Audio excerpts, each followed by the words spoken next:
dónde estás, mi rosa de la paz. Mira que te siento lejos, te busco y no te encuentro ahora.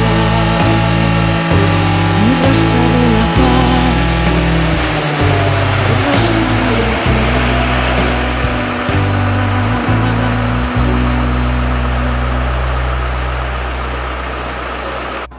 Nosaltres explicarem els llaços dels tubols per un cotxe, que n'hi ha de més tòxics i no tòxics, i ja començaré explicant els tòxics, que són els monòxids de carboni, que poden arribar a ser bastant perjudicials per la salut perquè bloquegen el transport d'oxigen de la sang. Després tenim els òxids nítrics, que és un gas verinós que pot arribar a produir irritacions en l'aparell respiratori. Els hidrocarburs, que són components dels combustibles no cremats mentre la combustió del motor. Les partícules de sutge, que són partícules de carbonilla, per dir-ho d'altra forma, que se poden posar pels pulmons i la part de l'aparell respiratori. Després tenim el diòxid de sofre, que pot provocar greus malalties de l'aparell respiratori. I el company podrà fer els llaços tòxics. Tenim, quan en la màquina, llaços que no són tòxics, com tenim el nitrogen, que és un gas que no és incolor i també és incolor, no podem percebre. L'oxigen també és un gas incolor i insípid, no podem percebre res d'ell. És el component més important de l'aigua. L'aigua és procedent del vapors de l'aigua, procedent també de l'escalfament, de la combustió. El diòxid de carboni, la quantitat de l'atmosfera que són capaces d'absorbir les plantes la formació de l'oxigen. I després el plom, que degut a la utilització ja dels combustibles, ja no el catalogiem com a gas no tòxic. Ara xerrarem un poquet sobre el catalitzador. El catalitzador és un component que incorporem a l'automòbil que no està catalogat com a filtre, sinó que és un reactor químic que ens fa que els gasos que ens surten de l'escape per les nostres fórmules ens ofeguen que no siguin tan tòxics quan desemboquen a l'atmosfera.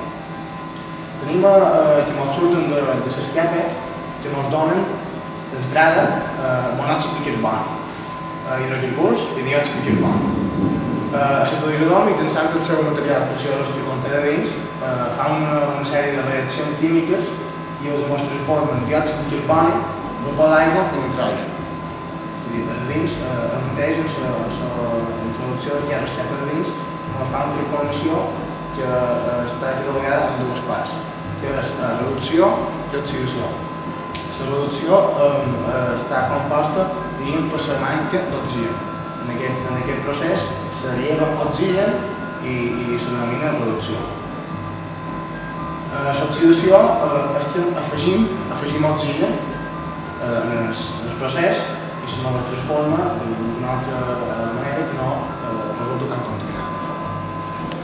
El catalitzador té una temperatura de treball d'uns 300 a 800 graus. Dins d'aquest rang és allà on realment funciona eficaçment. Fins als 300 graus no fa aquest tipus de funcions. Fins aquí el catalitzador.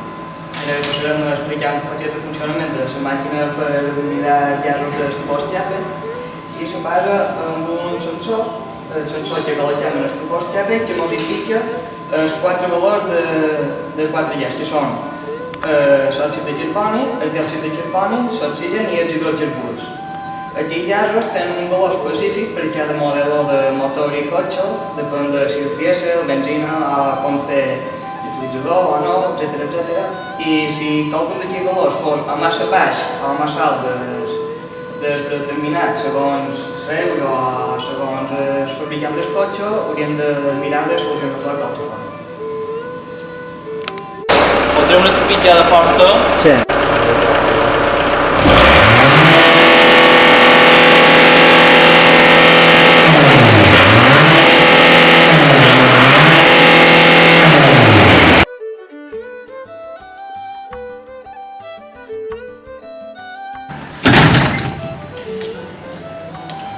Les piles són un residu molt contaminant, per tant, llançar-los al seu contenidor corresponent.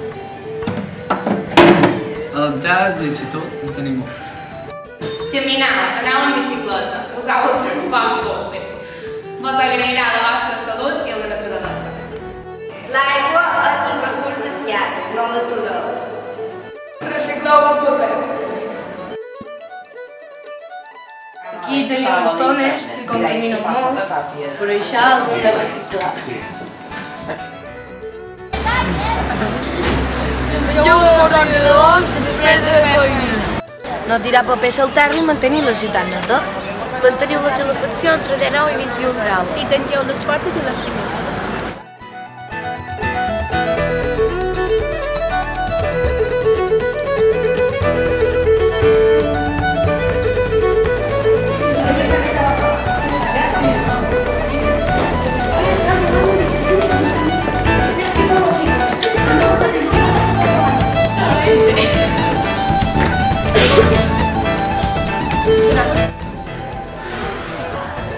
Aquí tenim les tones, que són molt contaminants.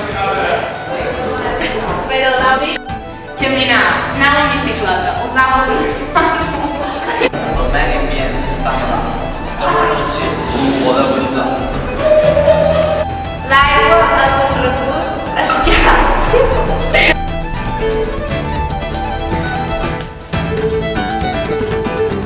Les piles són un residu molt contaminant.